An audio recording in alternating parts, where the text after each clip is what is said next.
जिस प्रकार देश का मीडिया विपक्ष को या अन्य किसी लोगों को मंच पे आने नहीं देता, उनकी आवाज को बुलंद नहीं करता, आज विपक्ष के लोग मजबूर हो गए हैं। इसी परिप्रेक्ष्य में राहुल गांधी ने एक वीडियो जारी करके देश के प्रधानमंत्री से कई सवाल किए हैं। बीजेपी की सरकार ने असंगठित अर्थव्यवस्था पर आक्रमण किया है और आपको गुलाम बनाने की कोशिश की जा रही है। 2008 में जबरदस्त आर्थिक तूफान आया, पूरी दुनिया में आया, अमेरिका में, जापान में, यूरोप में, चाइना में, सब जगह आया। अमेरिका के बैंक गिर गए, कंपनियां बंद हो गई, एक के बाद एक कंपनी की लाइन लग गई, बंद हो गई। यूरोप के बैंक गिरे, मगर हिंदुस्तान को कुछ नहीं हुआ। यूपीए की सरकार थी, प्रधानमंत्री जी के पास गया और मैंने उनसे पूछा, मनमोहन सिंह जी बताइए, पूरी दुनिया में आर्थिक नुकसान हुआ है, हिंदुस्तान को कोई असर नहीं हुआ, कारण क्या है? मनमोहन सिंह जी ने कहा, राहुल, अगर हिंदुस्तान की अर्थव्यवस्था को समझना चाहते हो तो यह समझना होगा कि हिंदुस्तान में दो अर्थव्यवस्थाएं हैं। पहली असंगठित अर्थव्यवस्था और दूसरी संगठित अर्थव्यवस्था। संगठित अर्थव्यवस्था में बड़ी कंपनियां, नाम आप जानते हो। असंगठित अर्थव्यवस्था में किसान, मजदूर, छोटे दुकानदार, मिडिल साइज कंपनीज।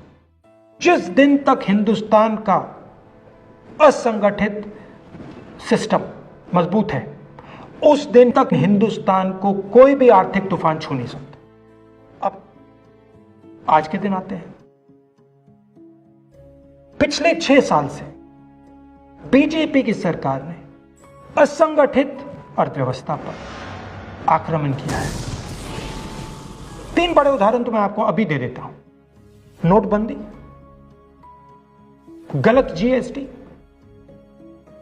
और लॉकडाउन। आप यह मत सोचिए कि लॉकडाउन के पीछे सोच नहीं थी। यह मत सोचिए कि गलती से आखिरी मिनट पे लॉकडाउन कर दिया गया है।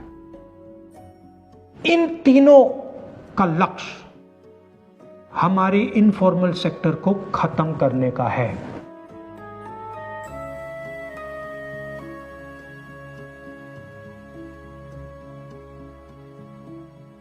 प्रधानमंत्री जी को अगर सरकार चलानी है, मीडिया की जरूरत है, मार्केटिंग की जरूरत है। मीडिया और मार्केटिंग 15-20 लोग करते हैं।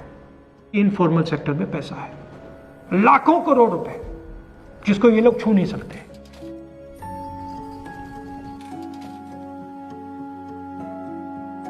इसको ये लोग तोड़ना चाहते हैं, पैसा लेना चाहते हैं। इसका नतीजा आएगा।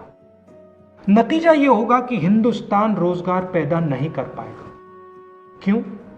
क्योंकि इनफॉर्मल सेक्टर 90% से ज्यादा रोजगार देता है।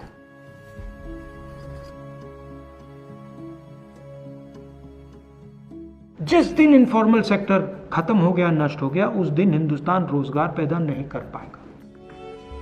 आप ही इस देश को चलाते हो, आप ही इस देश को आगे ले जाते हो, और आपके खिलाफ साजिश हो रही है। आपको ठगा जा रहा है और आपको गुलाम बनाने की कोशिश की जा रही है। हमें इस आक्रमण को पहचानना पड़ेगा और पूरे देश को मिलकर इसके खिलाफ लड़ना पड़ेगा।